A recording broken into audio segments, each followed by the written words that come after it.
started in high school, fucking would get hate all the time. Like everyone hated on me. Like that's when Twitter was popping, so like everyone would just like tweet like anytime I'd be like new song, they're like ass, like garbage. And I remember like fucking that shit would like break me. I'd be like so sad. I'd be like fuck. And then also like there's a key point. Like I remember I saw like a Will Smith quote. I think from the movie like Pursuit of Happiness or something, where he's like, the person that says they will and the person that says they won't are both normally right or some shit. And I was just like, bro, I'm gonna prove every one of these motherfuckers wrong. So I just fucking went, and here we are today. And I went. We're still going too. Yeah, That's and a that's 12. awesome to see. What do you think, like in that moment when all that happened and everyone, when, like, I think a lot of people go through this phase, whatever your pursuit is artistically, if it's not the stereotypical like finance job where you get the big checks right away, if you go out on your own and do anything from the jump, everyone's like, "Why are you wasting your time doing this?" Oh Was yeah. there like a song that came out where you felt like you were past that moment where like people were coming back to the point where they're like, "Oh yeah, I know this guy. Like I went to school with this guy." Like with the turnaround. Like I think there wasn't necessarily a song. I remember there was one song in high school, and it was pretty like fucked up of me. But like this girl I was talking to, like she was messing with this guy that was like, "Are you frozen? Or are you there? Oh, you're there. Okay." I'm here. Yeah. She was messing with this guy that was like the biggest bully of mine. Like used to just hate on me. Like she wasn't messing with him, but like they would like, I don't know what they were doing. Whatever. We're in high school. It wasn't a big deal. I remember I wrote a song called Thought, and like she left me like a voicemail, which again I was just a kid. It's fucked up of me, but she left me a voicemail, and like and it was like her on the phone. She's like, me and him are just friends. Like if you got a problem with that, then see you later. And I was like, all right, fuck you. So I put it in the song and I called it Thought, and it was like you a thought. And I remember I put it out, and like this was like viral for me at the time, but like it was still ass. But like I remember it got like 4,000 plays. Like normally my songs would get like 50. You know what I'm saying? So Yeah. like Yeah. I was like I was like, oh shit, like I'm going. I remember I went to school. Everyone's like, bro, that was hard. I'm like, oh okay. But that was still. I think it was only hard because I made it about someone like people knew and shit. So it was kind of like a moment.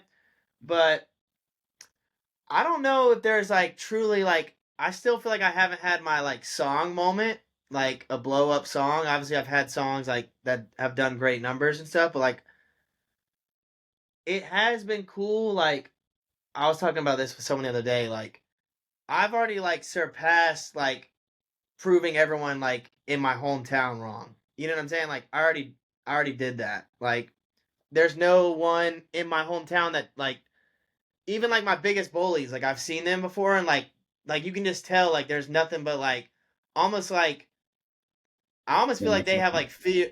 They have like fear, and they're like, damn, I know I fucked up. Like and even like some dudes like they try to buy me shots now. Like one dude like told a friend of mine, he was like, bro, you don't know how bad I feel all the time. Like I used to fucking hate on his shit. I was so mean. Like someone said that, but like I've had like so many people message me like actually like say sorry, like bro, like I'm sorry like what I did in high school, like shit like that. But I feel like I've surpassed like proving the people like in my hometown wrong. Yeah, for sure. And I think the hardest thing being on the other end of that is obviously a lot of those like insecurities and negative comments come from a place of seeing someone go after something that they love and Yeah. they feel like they can't do that. They have to do what they have to do to get where they're going. They don't want you to get on the other side of that. And then afterwards, I think when you see someone break through and get to the other side of it, you're kind of like, damn, why was I so negative towards Yeah. them doing what I wish I was doing, you know? I mean, it's crazy. I mean, even like when you see on TikTok, like people just like hate comments, it's just kind of like you think about it, like it's a lot to like sit there on your phone and be like hateful. Like that's like a lot like in you. You know what A I'm lot of saying? energy. Like Yeah. again, we all like have things that we don't agree with or maybe like don't like. that we maybe think is cringe, we maybe think is bad, but like the fact that like acting of and like being putting like meanness and like hateness is just like that's like a self issue type thing. Yeah, it's always just like if you don't want to watch it, don't watch it. Yeah, Like I don't know, it scroll doesn't. Yeah, past it or just go to the next thing. Like it makes no sense.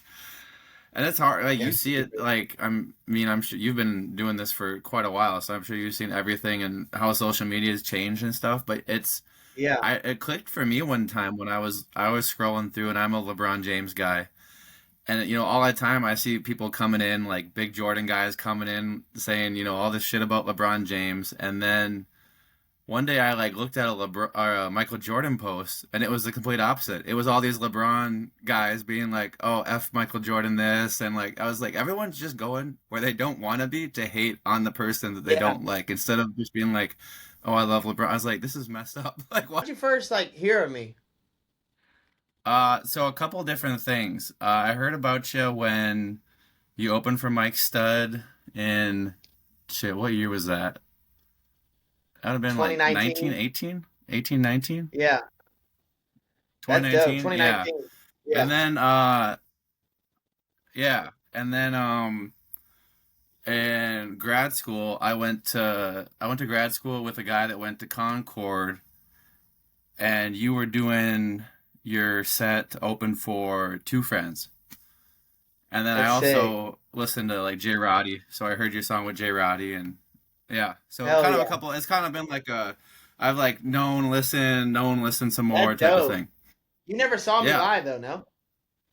no, no, I haven't gotten to see Oh, you live yet. And then I saw you in Charlotte this week, and I won't be there. I was like, damn it, I wish I was there. that's sick. Yeah, I'm about to do a Yeah. headlining tour, so maybe you can stop at one of those. Yes. Are you going? Are you going to stay mostly East Coast, or I got a mini show. I don't know if you'll be there or not, but is it before January? yes, All right, I'll make it happen. December 14th. December 14th. I think I can make that happen. I think I'll be there. Let's go. Yeah. It'll be at Seventh Street. 7th Street, that's a good spot. I like 7th Street. Yeah, That's a really good gonna be spot. sick. That's a sick Hopefully, venue. Have you been before? I performed one time there. Yeah, Yeah, do you know how the stars work on the outside? yeah, Yeah, it's super cool. I don't know. It's not the best like looking venue, I guess, but I just think the tradition of it's kind of cool. Where you sell it out, you get your star on the outside of the building as a big Prince symbol when he was coming up here. So that's it's a so cool sick. venue to perform at for those reasons, I think. But Yeah, and that's you're in so sick. Minneapolis, so yeah, We'll have a time. Hopefully, people yeah, show up. yeah. So going back to kind of your start where you're transitioning, I was going through and just kind of familiarizing myself with your music and stuff, and saw that you've had some stuff as Moonlander on Spotify since 2018 with Famous. When did you Yeah, feel your transition shift? Kind of, not that it's not rap, but it's kind of more like R&B infused hip hop. I yeah, would it's say definitely kind of. singy. It's singy pop now. Yeah. So the only reason Famous is on there is like again, I've been making music since what 2011.